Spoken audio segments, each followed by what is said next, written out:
Next Best Comic with Dr. Lynn. Hi there, and welcome to Next Best Comic with Dr. Lynn. This is a program that showcases up-and-coming comedians. Please be advised, this show is for mature audiences only due to coarse language, sexual content, and topics that may be deemed offensive. The goal of this program is to provide a platform for comics to show off their skills while growing a global base of fans and followers. Our program involves unscripted content, ad-lib scenarios, impromptu skits, and loads of improv moments with comedians who are in the process of breaking into superstardom. With the guidance of Dr. Lynn Perreault, we will explore controversial human behaviors as seen through the eyes of a comic. Hi, I'm Dr. Lynn. I have a doctoral degree in applied social psychology, and I use my expertise of human behavior to leadership and business. I also have a long background in improv comedy. Audience, are you ready to experiment with a comedian's motivation and their performance ability? Let's go. Robert Kemeny, welcome. Hello, how are you guys? Yeah, Audience. we're doing great. You're doing all right? I'm doing great, thanks. Perfect. Yes. Robert, today we are going to have a very specific topic chosen for you. For me specifically? For you All right. specifically, and the topic is all about screwing your way to the top. I'm done. No, I'm kidding. Screwing my way to the top. In what sense? Well, that's what we're going to define first. That's our first segment is all about defining what it means to screw your way to the top. There are a couple of meanings that I am aware of, and I'm wondering if you're willing to... So let's do it then. Let's go. Let's get this started. Let's do it. Let's do it. Why not? All right. So the standard definition of screwing your way to the top would be... Fornication, of course. That's right. Yes, I'm not a... I don't know if I could ever do that, because, let's face it, most of the bookers that I deal with are male, and although Sean, the booker of the Windsor Comedy Fest, beautiful, beautiful man, I don't think I'm his type, so, I've never screwed anybody in comedy. All right. In that way. Other ways, yeah, but hey. How about in other industries? Other industries? Like, is there an industry that you believe this happens often, where people really have to screw their way to the top? It could happen in comedy as well, depending on what's who it is. I've seen it before where couples, comedians get together and one's stronger than the other, and the other one gets kind of more exposure because of that comic, basically, because the comic they're with, regardless of whether it's male or female, it doesn't really matter. But I've seen that, and the fallout is that when they break up, it just divides whatever comedy scene they're in two. So it's like you got the people on one side going for one person, the other person going for the other person. Is just clashing. So then now you have a click here and a click here. So basically, if you're a comic, don't sleep with other comics. It's just bad for business. Bad for business. Keep the legs shut. Yeah, just do comedy. It's hard enough without dealing with any of that kind of stuff, I guess. But unless it works, I don't know. I've never dated a comic. I have no stage rule. If you've ever been on a stage, I want nothing to do with you, because I enjoy doing comedy. I don't want to hate it. Oh, so if you were to engage in the whole copulation thing and integrate it with comedy, then you're saying you would no longer enjoy comedy? Well, it's just because then it's I've transcended comedy into having a relationship, because comedy for me is a pure thing for me, right? I can do whatever I want, say whatever I want. Yes, there's consequences. We can get into that later. But once I start bringing a relationship aspect to it, or just I'm in comedy, I'm in a relationship with a comic, it changes the dynamic of everything, right? Because it's I do jokes about my girlfriend. I'm not able to do jokes about my comic girlfriend, who can also do jokes about me, type deal, right?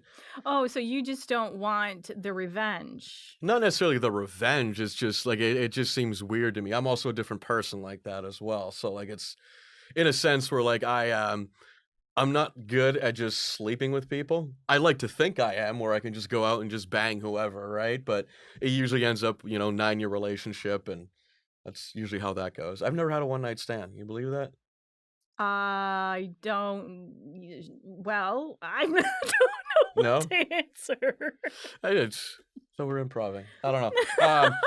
Yeah, no, I've You're never. not improving. You're telling the truth. This it took me off I guard. that's just, I'm not supposed to be honest on this now. Please be honest. I'll Yes. be as What honest as I'd love to possible. hear are the consequences. What are the consequences you alluded to about being in a relationship, but also being a comic? The consequences? Well, like, let's talk about the pros of doing that first, and I can talk about the other side. Because like when you're in a relationship with a comic, and what I've seen is like it's great. Like you get do a whole bunch of shows together. You know, there's none of this just like, oh, you don't spend enough time with me because the other person gets it, right? Like, oh, you're a comic, you're gonna have to go out. So there is that good thing about dating another comic. The problem is we're all out of our minds. You know, we're all a little bit crazy. So, like I know myself, my girlfriend knows that I'm a little, a little, unbalanced, I guess, if you want to put I don't want to say crazy because it's too broad of a term. Just unbalanced, a little antisocial and everything like that, right? I don't want to date another one of me. I want to date someone who's normal so I can bring some of that normalcy into my life, right? Um, Now, that's the good thing about dating another comic is you have all this, freedom to do whatever because they understand. Now, when that goes south, that's when everything starts to go, wrong. Because then it's just like, oh, well, they slept with that person just because they were able to, get gigs or, there all those rumors and stuff come out, which can really hurt your career. And I've seen it happen throughout my short time in this industry, I guess. But it sucks because both the comics that it happened to are friends of mine, and now it's awkward. Mm. There's that as well, so, Hmm. What about among comics that most of the world knows, like some of the really huge names that have been around, maybe from the past or 20, 30 years, they've been comics. Do you know of any of them who may have screwed their way to the top and it ended up creating a very long lasting career for them? um, well, everyone kinda screws everybody in this industry for the most part, like, there are some guys, like, who, a little bit honest than the others, but, like, I don't know, because, like, I don't know anybody who's actually, like, slept with, like, producers and stuff like that to get on any type of show, you know? Apparently, look at the Weinstein thing, it's happened, you know? Mm. Now, the other definition of screwing your way to the top involves simply pushing everyone down away from you and aggressively kind of elbowing them out of the way so that you can move forward and rise to the top faster. Yeah, those people sort themselves out though, near the end. That's what I found basically. Like I've seen that happen before where they're just like, oh, like, they step in and try to get whatever, you're trying to get, right? And Mhm. then a lot of those people that I know don't do comedy anymore because that's all they've done and they've burned so many bridges, right? There's absolutely nothing wrong with trying to go and get something. Like, I'll do that too. Like I fought to get for this. Well, I didn't fight. I just messaged you and Sean was just like, oh, took care of you. So I owe him like, I don't know. I owe him nachos or burrito. What do you want? Nachos or burrito? He doesn't care. He's just giving me the thumbs up. Um, but yeah, no, it's like I've seen that happen, and like it is a very competitive industry, like extremely competitive. Like I know, like I'm out there competing, indirectly competing with other comics just to get funnier. But at the same time, I'm also competing with myself to get funnier because if somebody else gets a gig that I don't, it's probably because 'cause they're funnier than I am, or something else out of my control has happened, you know? So you can't really, like I've seen guys try to go in there just like, "Oh, yeah, don't book this guy, he's terrible. Don't book this guy, he's terrible," and stuff like that, and those guys, they're usually not funny, they're usually extremely jealous, and they usually bomb at the show, so it's really like, "Hey, yeah, go nuts. I'll step out of the way, let you do your thing, let you embarrass yourself, and when it's my time, I'll just get there and get it, I guess." Mhm. Can you tell me about a time when you actually really just bombed, crashed? You are probably more supportive of your peers than some of them are of you. What is Uh one of your deepest, darkest moments in comedy? Oh god, there's been so many. I'm trying to think of a specific one.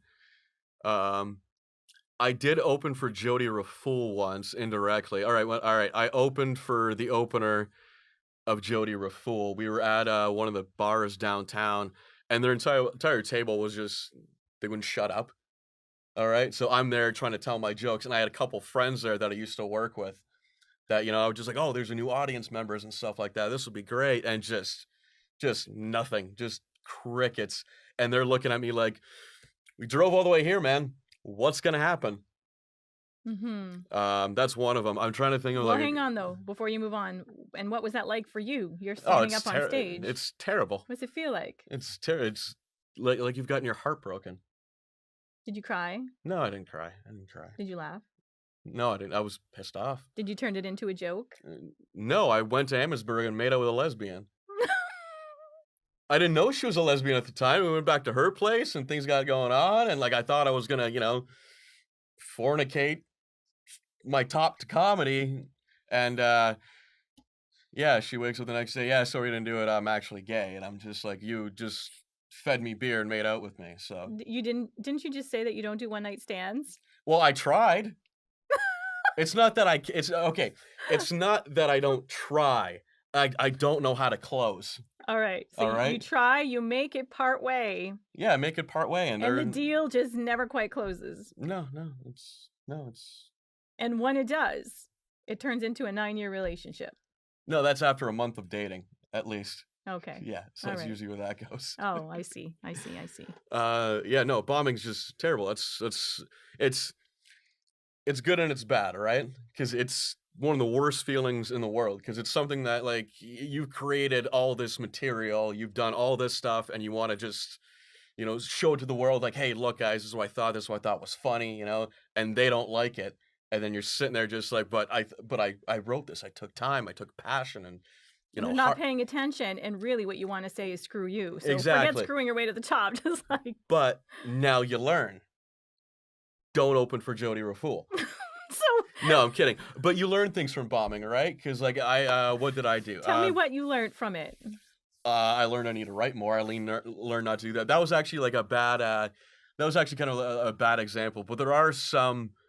All right, well, here's a better example where I do this thing where I have my act. My act's is like we'll say 30 minutes for this example, right?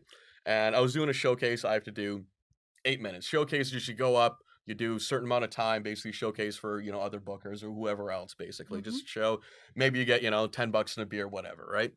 So, and I was at the point where like I was doing very, very well on stage, right? I had that 30 minutes, a couple new things here and there.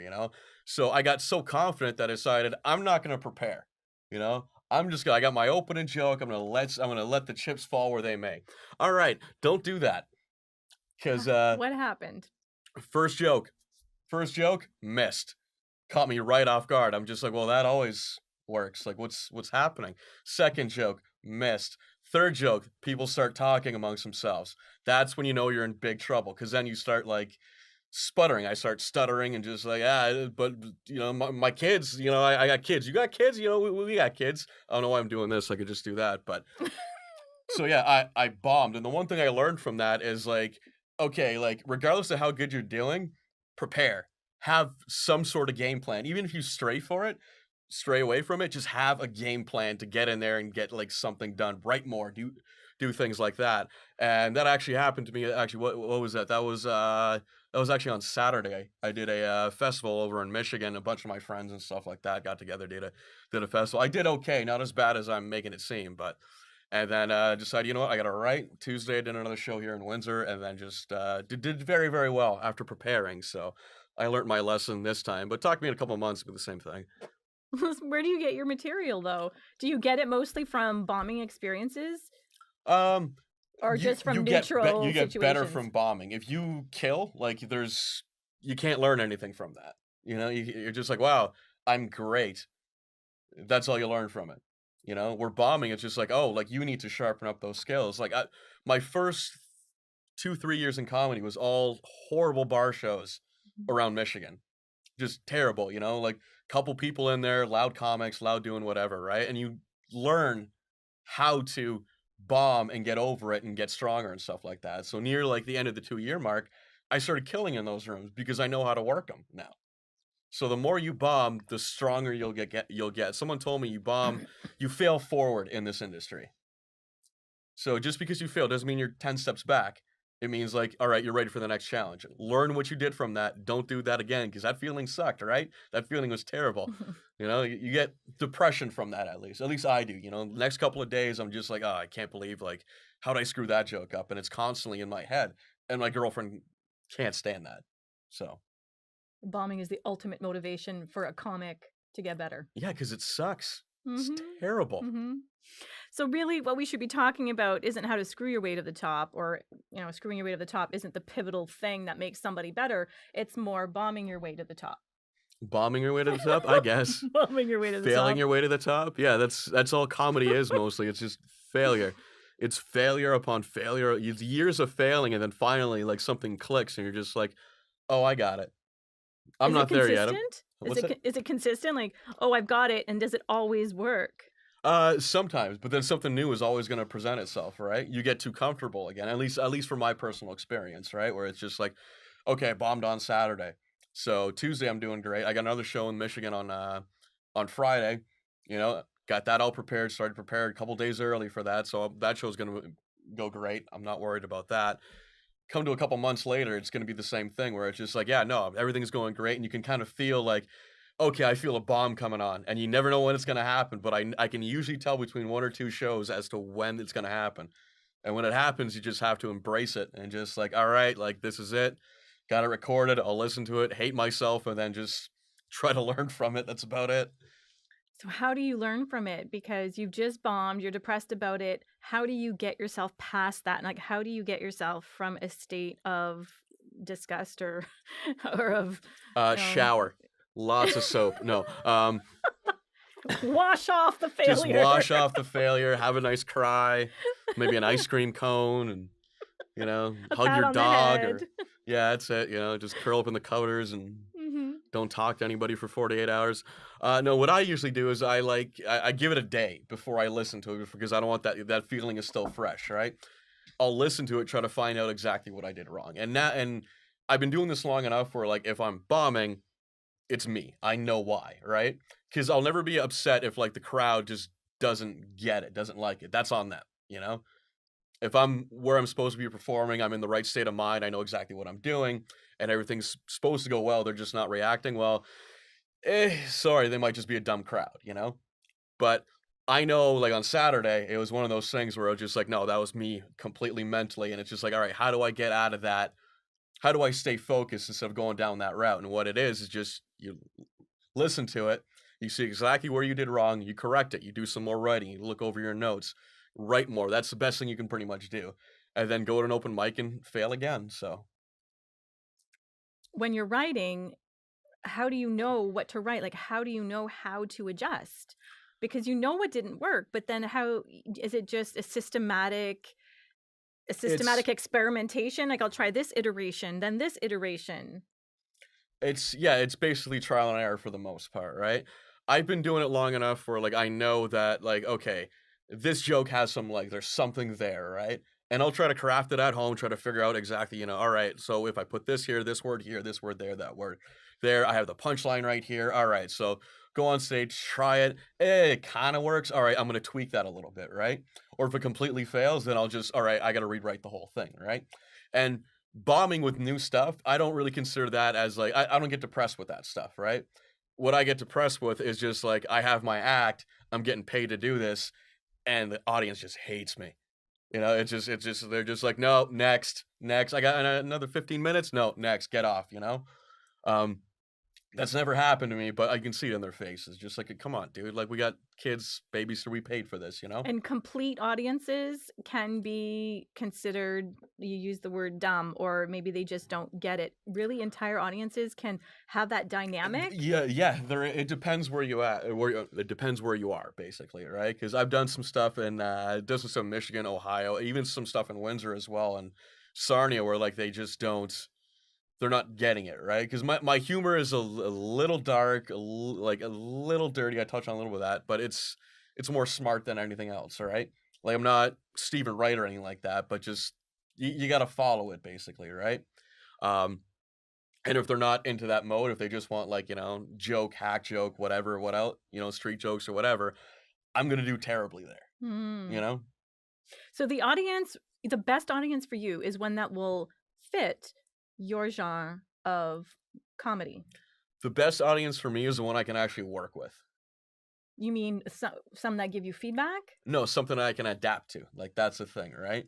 Because like, yes, my comedy's branded a certain way, but I have to get them on my side. All right. And the way you have to do that is you have to be confident. You have to know what the hell you're doing up there. And regardless of whether or not they're into that comedy, as a comic, you should make them be into that comedy. All right. And that's what I'm right now in the stages of like really developing right now. Right. Cause like right now I'm going up there. It's just like, I don't care what they look like. I don't care, age or anything like that. Of course, if they're like 85 years old, I'm not going to go up there and start talking about, start talking about my penis or anything like that. Cause, they don't want to hear that, you know? Also, I won't do anything for 80-year-olds either because we have nothing in common. Mm. But for most audiences, like if I can feel they're kind of tense up, I'll go into the crowd a little bit and try to see what's going on. Like, all right, what are you guys about? Where can I take this where you guys are gonna have a good time, so I don't get depressed afterwards and want to drive in oncoming traffic on my way home from that gig. From the perspective of an audience, I don't know that they ever think about the feelings of the comic. It's almost like they see comics as entities to be used, or as if you're not a real human being, or there's a screen. Even though you physically, you can touch each other, it's almost as if there's a screen there, and they're on TV, and as if you're not going to see their reactions. It's it. There are comedy fans, right? And a lot of stuff that like, especially like in Windsor, and especially like whatever we do in Windsor, no one's there to see a certain person, right? They're just decided, oh, there's a comedy club, oh, there's a comedy show, let's just go. They're not going to do their research. They're not going to usually do like, oh yeah, we're not going to, I'm not going to YouTube anybody because everyone's on YouTube now. Everyone has, you can get access to pretty much every single comic in the country right now, as at least a 5-minute clip. I got a 5-minute clip on YouTube. Don't look at it. It's not that great. Look at it next month. A better one next month. Um, but I definitely see that. And the one thing that like really gets to me is just like, oh, you're a comedian. Tell me a joke. Like, no, no, I'm not on stage. Like, we are. It's the lowest respect. It's the least respected art form, Hmm. from what I've been told, and I'm starting to get it. Right, I'm starting to understand it. So it's more about telling stories than telling a joke with a standard punchline. Is that what you're saying? No, I just think people think you're a comedian, so you're a comedian off stage as well, right? They don't Oh. understand that. Like, it's just like because like I'm funny on stage, I can be funny off stage, but at the same time, like I'm not gonna do my act off stage for somebody who just says, "Oh, tell me a joke." Mhm. I was like, no, like, "Oh, you're a plumber? Hey, I got a leak. Come fix it." But we're at a dinner party. I don't care. You're a plumber. The same thing. Mhm. Yeah, I get it. Ha I have a few directions that I wanna take this in, but for our viewers, I would love to hear some feedback from people watching and listening right now. If they were to go to the Facebook page or to the website nextbestcomic.com or Facebook, at Next Best Comic. Can you maybe send us some comments about your experiences with comics and whether or not you felt some empathy for a comic when they were bombing? And what did you do about it? I mean, are you the kind of person who will actually laugh when you don't find it funny out of politeness? Or will you do research before you go to a show to make sure that your sense of humor actually aligns with the sort of humor that the comic you're about to see will give you? Another another thing that I would like to explore right now is I want to explore the ugly of getting screwed when you're up on stage. This topic started with screwing your way to the top in terms of getting promoted, but I think it seems like the more relevant topic here right now is, just try to stay on top of things and not get screwed so that you don't Yeah, fall it's down. there's tons of factors when it comes to that as well, right? As to like first off, like we can all right, we'll just say like, yeah, if you're not prepared and you suck at comedy, like you're gonna have a bad time regardless, right? That's just how that goes, right? Point is Mhm. you're trying. There's other factors in there as well, right? Maybe the guy before you just completely alienated the crowd, which has happened to me before, right? And I've done it to people too when I was coming up, right? But that's happened to me where like the guy before me was just he was either so filthy or so arrogant or went into the crowd and started yelling at people or whatever else. And you have to go on after that, right? And if you're not prepared with the skills to take that on, you're gonna bomb and it's gonna be terrible. Mhm. That guy's not gonna know what he did. Mhm. There's no way. Um, So what's the advice that you would have for perhaps a comic or a comedian who is new to this, and perhaps they're avoiding the stage because they're worried about encountering scenarios like this? What can you tell them, or what advice can you give them in order to get them brave enough to take that risk? Get on stage as much as you possibly can. Say yes to like your first 3 years of comedy should just be going to any show you can possibly get in on. And I'll tell you this, anybody who wants to try comedy, like, this is gonna be posting my like, get a hold of me, please, because there's a bunch of things going on in Windsor that you should be aware of regards to comedy. Um, you know, I can, I can definitely direct you in the right way on where to go and all that kind of stuff to get some stage time and everything like that. But you are gonna fail at this. It's not gonna be fun. All right. It's going to be rewarding when you do well, but this is a lot of work. It's not just going up there and telling jokes. This is the hardest thing you'll ever do in your life. Hardest thing any exam you go to become a doctor. Like this is still. I I'm also not a doctor, but I went to school for heating and cooling, and that was hard, but not as hard as this. Um, but So being a comic is one of the hardest I things think it to is. master, and it's something that you would master over the course of a lifetime. Or will you ever reach that No, because ceiling when you're? it's never ending, right? Like it's a never ending process of just getting better and better and better, and then you just die. Like that's all it is, Like it's Die, like physically expire, like you're yeah, like dead, die. or your career dies because the times have changed and no one finds you funny There is anymore. that, but there is that as well. You can peak at some point where it's just like you're done. And I've seen it happen with a couple people, or they just kind of step back. Maybe they'll just do some local stuff here and there or whatever like that. But they do have a very long career. It's just like, what do you do with like this 70-year-old comic who's not really relevant anymore, right? It's unfortunate. It's a ludicrous business. But back to the point of just like, yeah, you are gonna bomb. Things like this are gonna happen to you, and the more that it happens to you, it's gonna prepare you later on. Because if I didn't do any of those horrible gigs in Michigan or in Windsor or anywhere else, I wouldn't be at the spot where I am right now. Because right now I have no problem following somebody who does any of the things we talked about. Like just bombing or alienating the crowd or anything like that. I've got the skill set in order to bring that crowd back to my level, kind of reset them a little bit. All right, it's still going to take work. It's taken years to get to that point, but I do have that skill set now.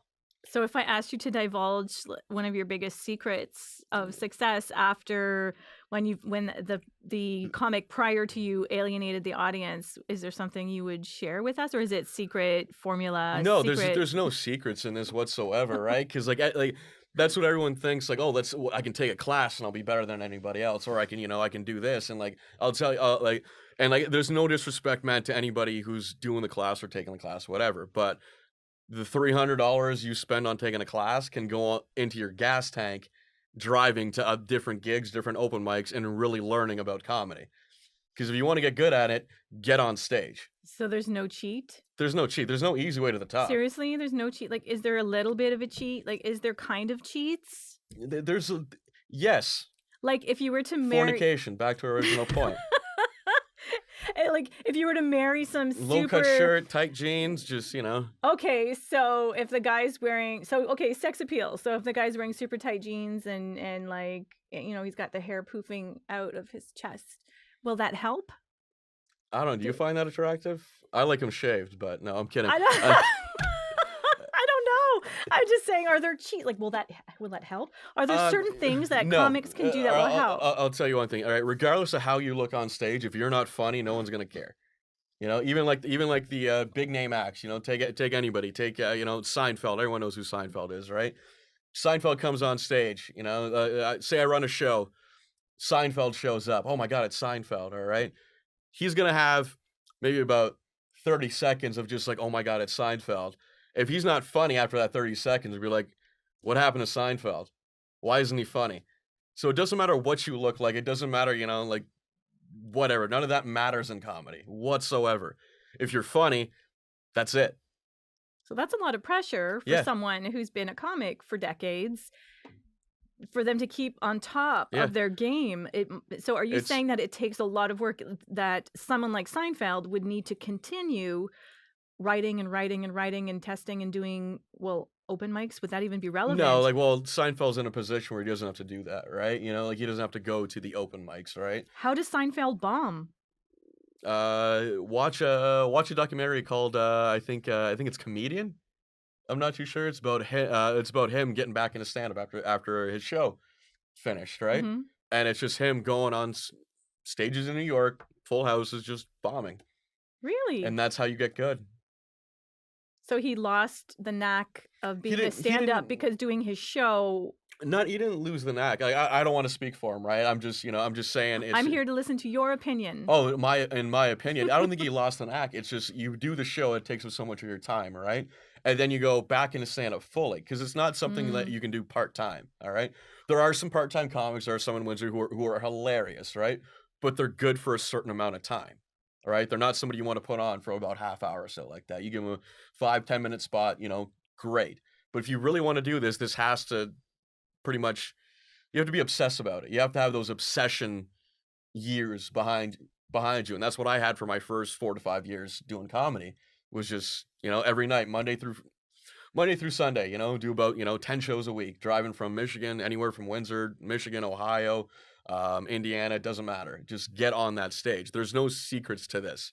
Anybody that tells you there's a secret is lying and is probably charging you to hear their bullshit. So marrying a rich person because they have so much money and they can create a venue just for you and a stage just for you If you're and not funny, get no a one's gonna care. huh. That's the purest thing about comedy, right? Like, it's just no one's gonna care. Like, I've had people just like, "Oh, yeah, you have to book this chick, she's hot. Is she funny?" Well, not really. Well, guess who's not getting booked then? Yeah. So seducing the audience members, would that help? I don't know. I'm not good looking enough for that. But I'm perhaps funny. That's all I can do. seducing them with charm and charisma. Yeah, there's definitely that charming aspect if you're that type of comic, right? You have to be likable on stage for them to actually accept you and, like, laugh at your jokes, right? If you come off as kinda like a prick, then no one's gonna care. If you do it in the right way, and that takes years of practice to come off of just being like a complete jerk and have the audience love you, you know? Mhm. I'm just looking at a bunch of cheats here that No, it's fine. didn't know that the conversation would go this way, so I'm using my information Yeah, push me yeah, wherever. to my advantage. But what about like as a little cheat? So let's say people are following your advice, they're just working it, trying to do as many open mics as they can. They're practicing, they're rewriting, they're accepting their failure, they're getting depressed, they're eating lots of ice cream. And then they get back on that horse. They get back on. That's the whole point, right? What about crossing your fingers? Can that and praying? Like, or I don't or meditating? There, all Can right. meditation help? Like, There is there is anything that will facilitate getting better? Any little cheats at any little, all? yeah, right. Put the time in. That's all that is. Like, all right. I know you're looking for just like, oh yeah, well, if you just do Well, this, everyone's looking for magic little bullets. yeah, no, there isn't. No one wants to work hard anymore. This That's the little problem. ones, this No, little. just work hard. There is an aspect of luck to this as well, right? Because, like, not everybody's gonna be on HBO, on Comedy Central. There's hundreds and hundreds of comics just touring Canada, touring the United States that are hilarious, and I would put them up almost against anybody that's on TV right now. It's just they didn't fit the bill for television. That's all that is. Where do you want to be? I want What's your ultimate goal as a comic? I want to be funny. But where do you want to be funny? I want to be funny. I want to be able to do this for a living, and I want to be able to tour. That's all I want to do. That's my main goal. This is to not have a day job. Do you have a day job?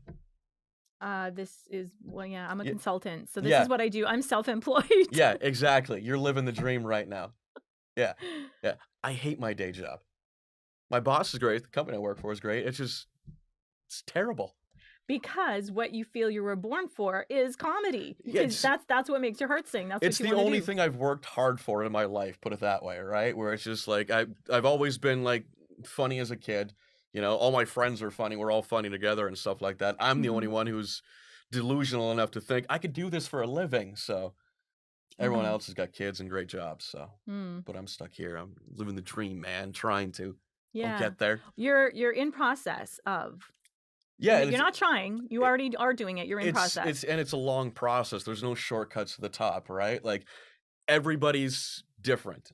No two people are gonna have the same path, right? Like, there's a friend of mine who's been doing it not as long as I have. He's already been on Conan, you know?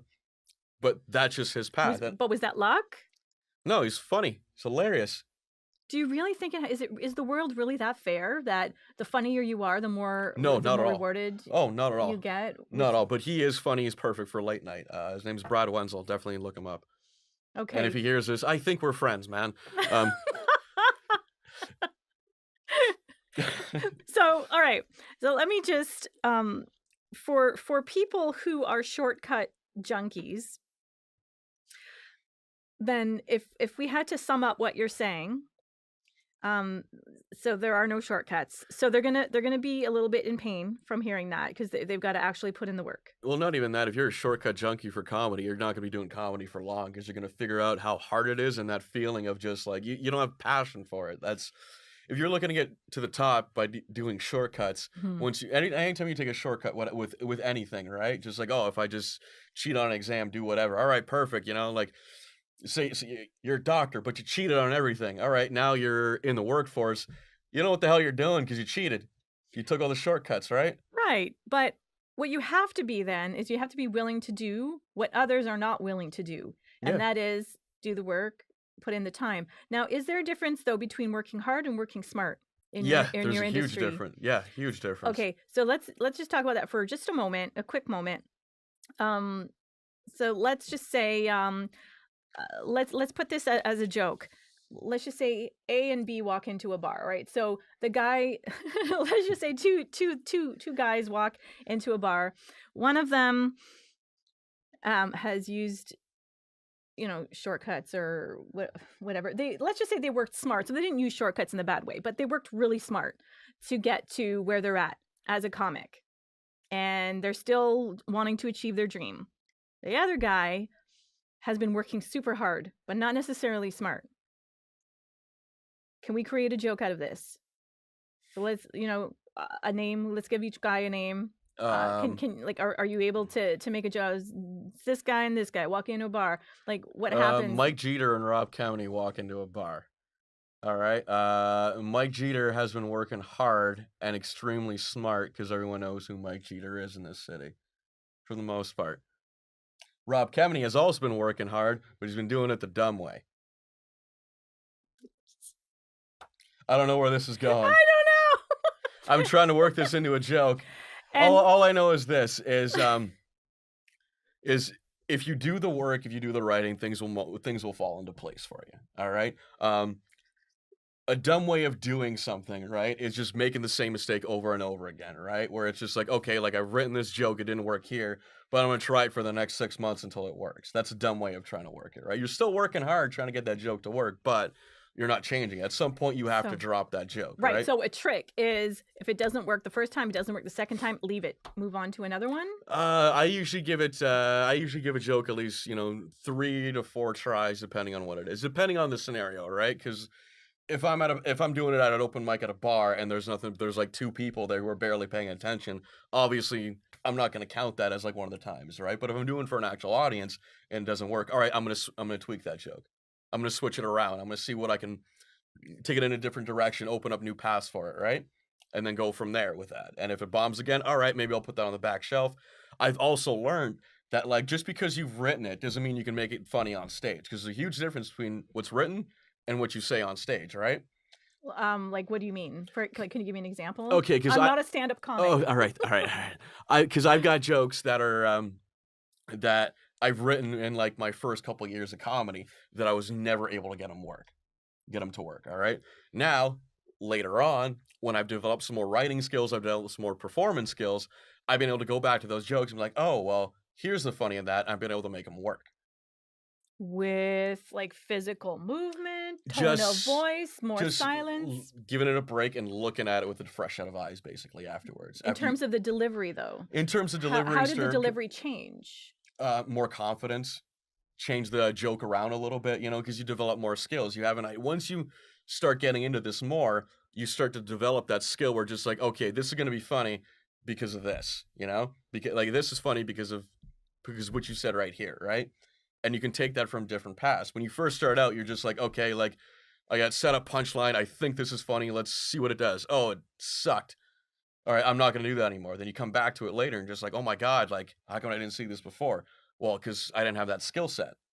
I didn't have those times of bombing and those times of working and writing instead of hanging out with family, you know? All right, super dedication. If you had 30 seconds to summarize your best advice to people when it comes to getting yourself up to the top where headed towards the dream moment of Okay. comedy.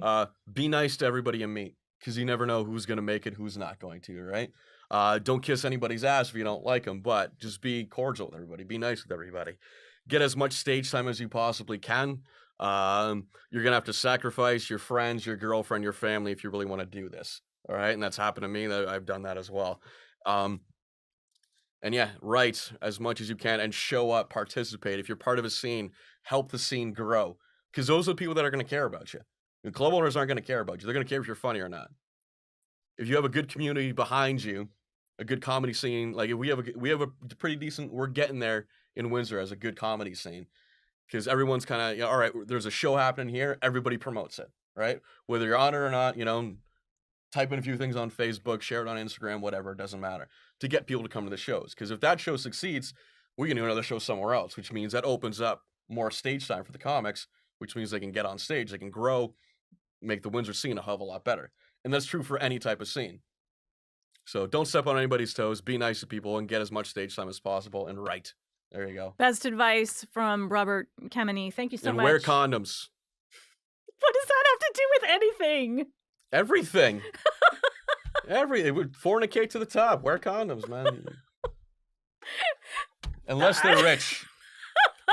I don't know where to take this, Robert, but thank you so much for coming here. I had lots of fun. I'm glad you did. You want to go for coffee? Now I'm just flustered now. Yeah. Sure. Let's go for a coffee. Thanks so much for listening to Next Best Comic with Dr. Lynn. Please like our Facebook page at Next Best Comic or go to our website at www.nextbestcomic.com. Let us know what you thought of today's episode. If you have any advice like the advice that we shared today, go ahead and share it. This is your space to share your thoughts, your ideas, and any other advice that you would have. Thank you so much. Bye for now. Book me. Thanks for listening to Next Best Comic with Dr. Lynn.